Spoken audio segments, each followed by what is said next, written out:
Boa noite a todos. Hoje eu vou compartilhar um tema que eu considero bastante interessante, que é quando o legado deixa marcas mais profundas que um objetivo não alcançado. E para isso, para falar dessa temática, eu vou relatar algumas experiências que eu tive com o grupo Sub-17 de vôlei masculino do Ibirapuera Vôlei na temporada passada. Eu gosto bastante de um versículo que está em 1 Coríntios, no seu capítulo 13, versículo 13, que diz assim: Agora, pois, permanecem três coisas: a fé, a esperança e o amor. Porém, o maior destes é o amor. Esse é um versículo que eu uso bastante quando eu preciso tomar decisões e principalmente decisões na minha vida profissional. Então, o curso que eu escolhi fazer na faculdade, a escolha entre se esforçar para ser um atleta profissional ou não, ou na verdade aproveitar as experiências que eu tive como atleta, sejam elas positivas ou negativas, e usar isso em benefício de todos aqueles que estiverem comigo durante uma temporada em que eu me dedicar como um assistente técnico ou técnico, e isso fez com que eu optasse por cursar educação física, por me aprofundar com os cursos de voleibol e hoje estar buscando desempenhar essa função e crescer cada vez mais nessa função. A decisão de parar de jogar, a decisão de esperar, a decisão de aceitar um convite é sempre muito baseada nessa questão do amor, da fé e da esperança, de ser levantado para fazer a diferença, de ser levantado para buscar dar um exemplo, de ser levantado para muitas vezes trazer princípios, trazer valores na vida das pessoas e deixar um legado, deixar uma marca, deixar uma lembrança positiva. E é muito comum nós ouvirmos atualmente críticas, questionamentos que são sim verdadeiros sobre as atuais gerações em relação ao voleibol, a outras modalidades, mas críticas principalmente em relação ao voleibol e à atual geração, né? Termos como jogadores de Instagram, a questão da falta de foco, a questão das indecisões, da falta de maturidade e que muitas vezes os profissionais eles culpam somente os atletas e se abstêm de responsabilidades que podem ou não ser deles, mas que ao mesmo tempo, pelo menos na minha opinião, se você não busca agregar, se você não busca ter essa tentativa, se você não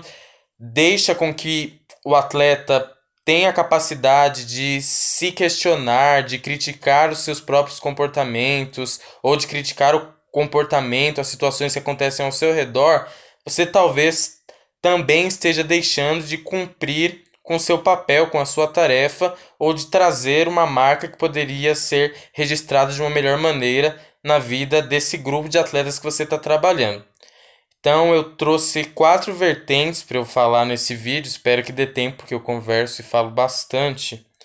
sobre marcas e registros que o grupo Sub-17 me deixou e que eu deixei para eles no ano passado. Então, o primeiro deles é a questão da aceitação, da adequação à proposta de trabalho. Quando você sai da faculdade, você vai ter a sua primeira experiência como assistente técnico e devido a situações que o técnico muitas vezes estava em reuniões, estava em outras situações e precisava de alguém para ser o braço ali, para apoiar, para estar à frente dos treinamentos, é muito bom quando um grupo ele é receptivo e principalmente quando esse grupo se adequa ao seu modelo de trabalho e quer aprender.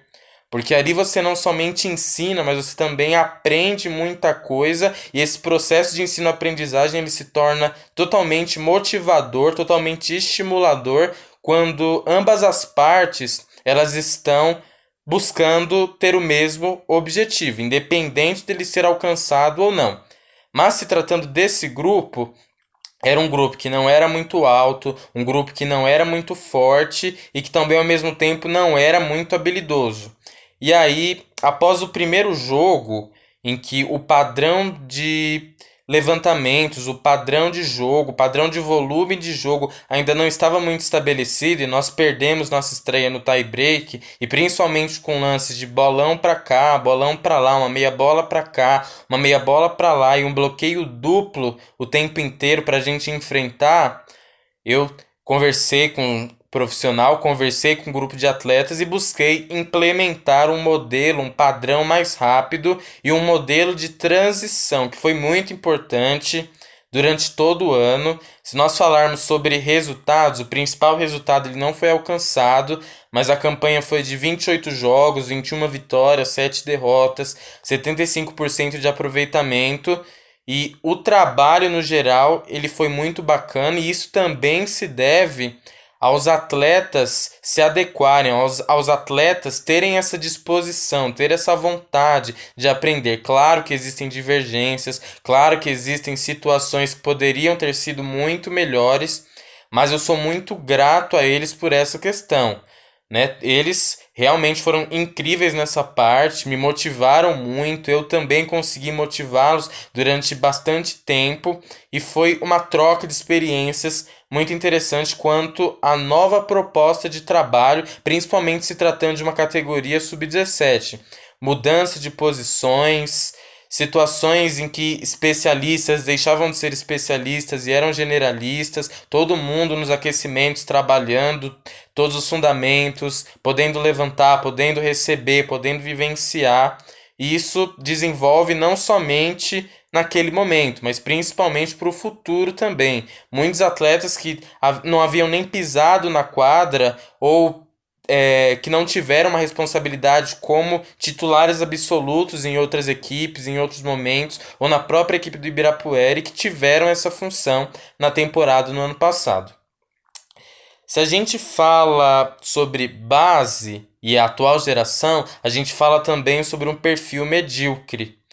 né? Um perfil que pensa no agora e talvez não pense no futuro. Um perfil que se acomoda rapidamente. E eu escuto até relatos, né, de outros profissionais que falam: Meu, a gente acabou de perder um jogo de 3-0, daí eu entro no ônibus, eu entro na van e um atleta tá comentando de um bloqueio que ele deu ou de um ataque que foi um super ataque, sendo que ele recebeu 25 bolas e colocou 5 no chão e ele ainda quer falar dessa bola, ao invés de aprender com as situações da equipe e situações que o adversário mostrou e teve méritos para vencer.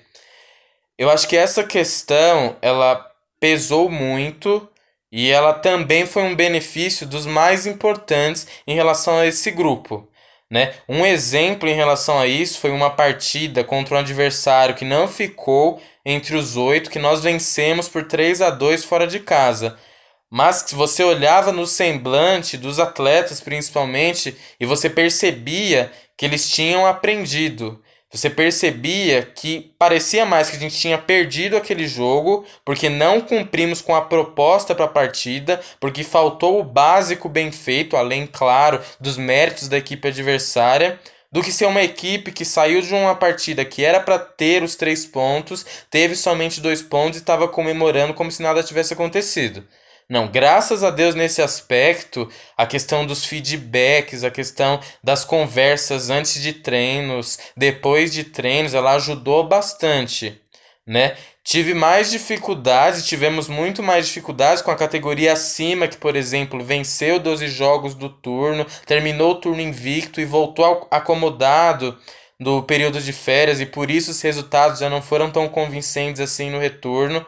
Mas se tratando da equipe sub-17, essa questão foi fundamental e ela pode ser tratada até como um diferencial, né? Eu lembro que no final do ano nós tivemos os playoffs e nós caímos para a terceira colocação. E assim o confronto de quartas de final ele foi teoricamente mais complicado, né? E o tempo inteiro no turno, na fase de classificação, no retorno também, nós sabíamos que um ponto que faltou para atingir a segunda colocação poderia fazer toda a diferença lá na frente. E você ver os atletas conversando sobre isso, tendo conversas com você também sobre isso, mostra que, independente do resultado ele não ter sido atingido, a questão do aprendizado em relação a esse perfil medíocre e que é preciso e é possível buscar ser diferenciado e não ter essa visão medíocre estava acontecendo durante todo o ano, juntamente com o processo de amadurecimento. Uma situação que foi muito bacana também é a questão da empatia. Muitas vezes era possível encontrar atletas que estavam desmotivados ou que não estavam no bom dia e que uma conversa talvez pudesse resolver aquilo, ajudar aquilo, situações de desabafo, situações em que você conseguia fazer com que o grupo se abrisse, que foi também algo muito bacana, tanto da parte em que eu comecei a conhecê-los melhor, tanto da parte em que eles também percebiam que em alguns momentos eu não conseguia estar totalmente focado e me questionavam sobre o porquê disso e se preocupavam com o porquê disso. Então, na fase da adolescência, em que muitas vezes você lida com o egoísmo, com o orgulho, com pensamentos que são totalmente voltados para si e muitas vezes não querem olhar para os outros, também foi um diferencial e um legado buscado para essa temporada e para esse grupo. E uma situação que também é muito bacana é a do profissionalismo, a questão do recomeço, de que, infelizmente, o adversário teve o mérito deles, nós falhamos. Nosso objetivo principal ele não vai ser alcançado quanto ao resultado, mas nós estamos aqui. Nós tivemos os nossos méritos, nós tivemos os nossos deméritos, nós tivemos momentos de alegria, nós tivemos momentos de tristeza e nós precisamos encerrar a temporada da melhor maneira possível. Se não é possível ser o campeão, que possamos buscar então essa quinta colocação que nós atingimos. E uma situação que eu lembro que foi muito marcante foi após o primeiro treino depois da eliminação dos playoffs, em que as minhas palavras foram: é um momento totalmente triste, eu lamento muito estar vivendo tudo isso com vocês, porque vocês foram a minha maior motivação na maior parte do tempo, vocês me receberam muito bem, nós tivemos excelentes momentos, nós tivemos uma enorme evolução e infelizmente o objetivo ele não vai ser alcançado. Mas eu tenho certeza que se nós nos esforçarmos, que se nós tivermos essas lembranças e essa consideração pelo trabalho que aconteceu durante todo o ano, o título da Série Prata vai ser legal, porque trabalhar com o grupo foi legal. E foi exatamente o que aconteceu. O mínimo de motivação, a questão da persistência, a questão do ensinar a ter responsabilidade, a ter profissionalismo, fez com que o melhor resultado possível naquele momento ele fosse alcançado de alguma maneira. Em alguns momentos da temporada foi necessário recomeçar. Então perdemos um jogo que estava nas nossas mãos. E aí muitas vezes vem na nossa cabeça, o emocional conta muito, de querer desistir, de desanimar, de muitas vezes achar que é o fim, quando na verdade, enquanto nós temos vida e estamos ali nos dedicando, o tempo inteiro nós temos essa oportunidade de aprender e o tempo inteiro nós podemos recomeçar. Então, aprende o que aprendeu, não tem a visão medíocre de que foi só mais uma derrota e recomeça a partir desse aprendizado, o que foi muito fundamental e também foi bastante significante em toda a temporada. Após uma sessão de treino ruim, uma lembrança muito bacana também, de muitas vezes insistir nessa sessão ou deixar esse objetivo de treino de lado e focar em uma outra coisa. E relacionar no próximo treino. Se nós tivéssemos desistido, se nós não tivéssemos perseverado naquele objetivo de treino, talvez em situações de jogo ou no próximo treino eu não estaria pronto para lidar com essa situação e reverter essa situação. Então, de forma resumida, esses foram alguns legados deixados para a temporada. Não que hoje sejam garotos totalmente diferenciados, mas certamente eu tenho certeza disso, de que todos eles, independente de estarem jogando ou não estarem jogando, possuem uma mente mais crítica, mais questionadora e que busca atingir as suas metas e os seus objetivos também com um legado de felicidade. Um abraço a todos.